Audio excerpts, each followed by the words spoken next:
Good evening everyone. आप सभी का एक बार फिर से मेरे यूट्यूब चैनल में स्वागत है। आज मैं डीएलएड यूनिट 3 का फिर से जो इम्पोर्टेंट क्वेश्चन है, टोटल 50 क्वेश्चन का एक सेट लेकर हाजिर हूँ।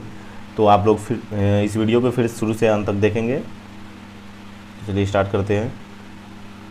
पहला क्वेश्चन है, विकास एक क्रमिक एवं मंद गति से चलने वाली प्रक्रिया है, यह कथन किसका है?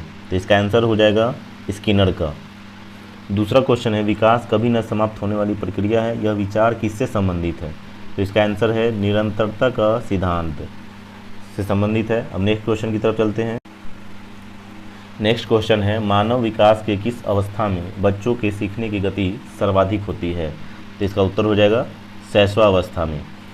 क्वेश्चन नंबर 4 है, बालक का संवेगात्मक विकास किसे प्रभावित करता है? तो उत्तर हो जाएगा इसका शारीरिक विकास, सामाजिक विकास और नैतिक विकास को।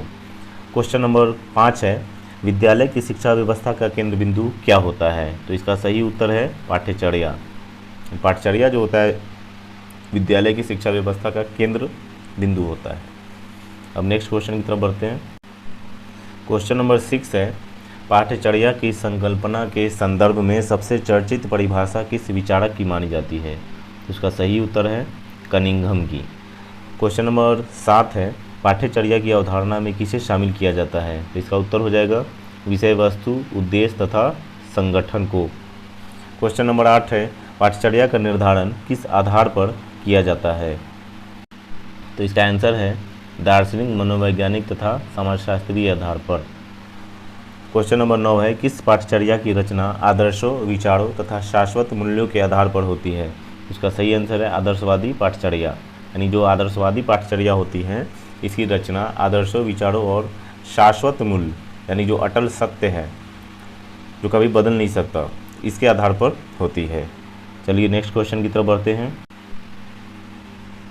क्वेश्चन नंबर 10 है, कौन सी पाठ्यचर्या में वैज्ञानिक विषयों को प्रमुख तथा मानवीय विषयों को गौण स्थान दिया जाता है?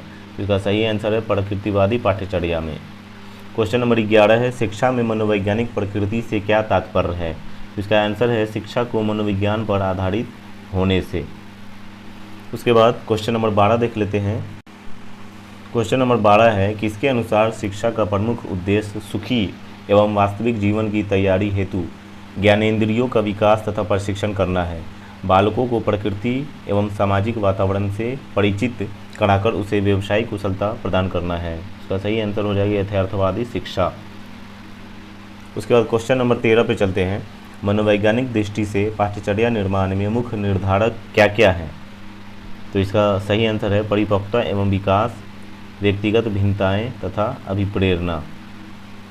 इसके बाद नेक्स्ट क्वेश्चन देखते हैं। क्वेश्चन नंबर 14, पाठ्यचर्या निर्माण में बालक के महत्व को किस विद्वान ने अपनी पुस्तक करिकुलम प्लानिंग में उल्लेख किया है? तो इसका सही आंसर है एडवर्ड ए क्रग ने।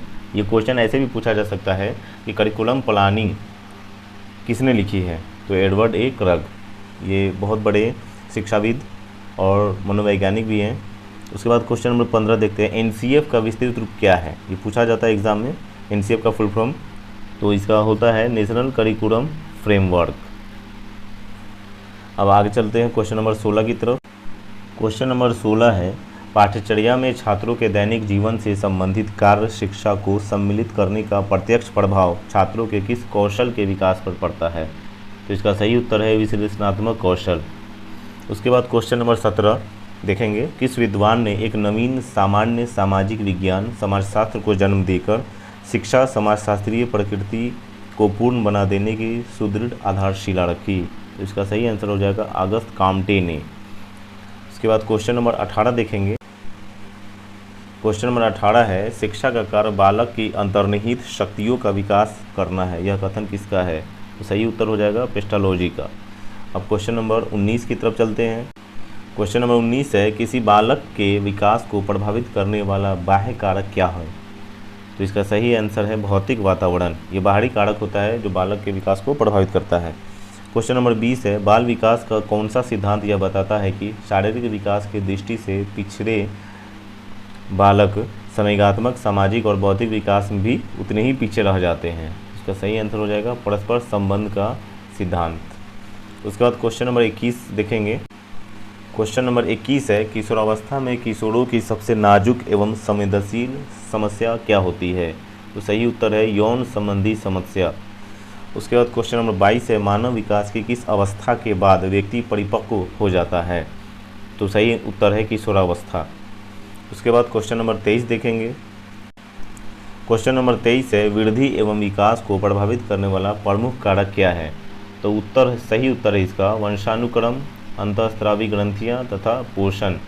ये सब जो हैं वृद्धि एवं विकास को प्रभावित करने वाले प्रमुख कारक हैं। क्वेश्चन नंबर 24 है, संवेग क्या है? तो सही उत्तर है उत्तेजना तथा भाव में परिवर्तन। उसके बाद क्वेश्चन नंबर 25 की तरफ चलते हैं। क्वेश्चन नंबर 25 है, संवेग चेतना की वह अवस्था है जिसमें रागात्मक तत्व की प्रधानता रहती है। यह कथन किस मनोवैज्ञानिक का है? इसका सही उत्तर है J.S. रॉस का। क्वेश्चन नंबर 26 है, बच्चों में संवेगात्मक व्यवहार की अभिव्यक्ति किस समय से प्रारंभ हो जाती है? तो इसका सही उत्तर है जन्म के समय से।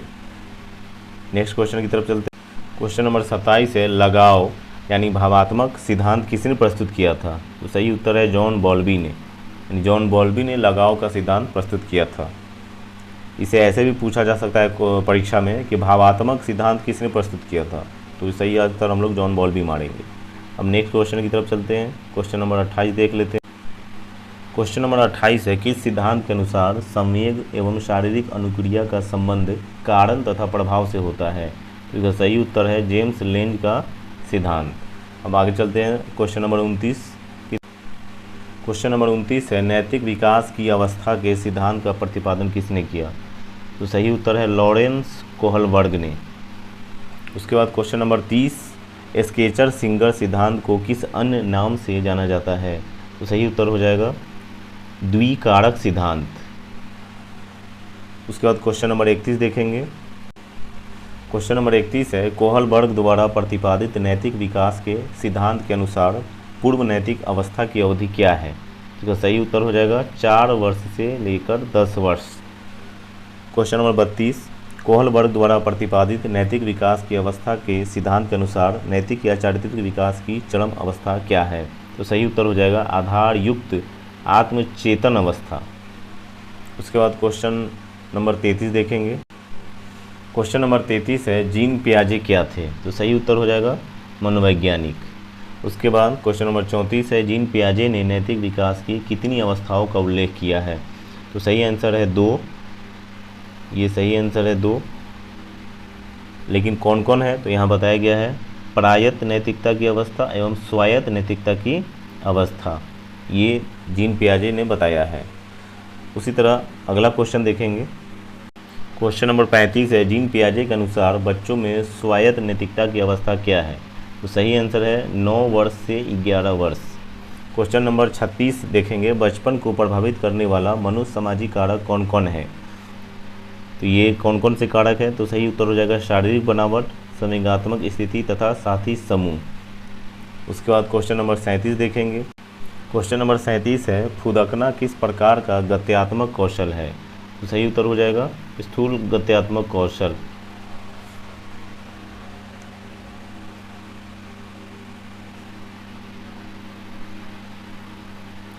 क्वेश्चन नंबर 38 देखेंगे। क्वेश्चन नंबर 38 है, अनिवार्य रूप से किसी नई वस्तु का सृजन करना ही सृजनात्मकता है। यह कथन किस विचारक का है? इसका सही उत्तर हो जाएगा जेम्स ड्रेवर का। उसके बाद क्वेश्चन नंबर 39, साहचर्यवाद, अंतर्दृष्टिवाद तथा अस्तित्ववाद का संबंध किससे है? तो इसका सही उत्तर हो जाएगा सृजनात्मकता से। उसके बाद क्वेश्चन नंबर 40 देखेंगे। क्वेश्चन नंबर 40 है, खेल के माध्यम से बच्चों में किन किन सामाजिक गुणों का विकास होता है? इसका सही उत्तर हो जाएगा सहानुभूति, सहयोग तथा नेतृत्व का। क्वेश्चन नंबर 41 है, संस्कृत शब्द स्पर्ध का क्या अर्थ होता है? तो इसका सही उत्तर हो जाएगा प्रतियोगिता। उसके बाद क्वेश्चन नंबर 42 है, खेल भागीदारी सामाजिक पहचान बनाने में सहायता करती है। यह कथन किस विचारक का है? तो इसका सही उत्तर हो जाएगा एन रोजवाटर का। उसके बाद नेक्स्ट क्वेश्चन देखते हैं। क्वेश्चन नंबर 43 है, प्रसिद्ध मनोवैज्ञानिक हिप्पोक्रेट्स ने किस आधार पर व्यक्तित्व का वर्गीकरण किया है? तो इसका सही उत्तर है स्वभाव के आधार पर। उसके बाद क्वेश्चन नंबर 44 देखेंगे।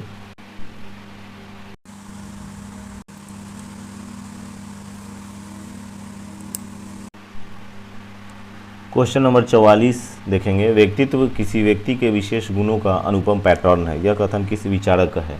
तो सही उत्तर हो जाएगा मैकडूगल का। क्वेश्चन नंबर 45 है, मनोविश्लेषणात्मक सिद्धांत के प्रतिपादक कौन है?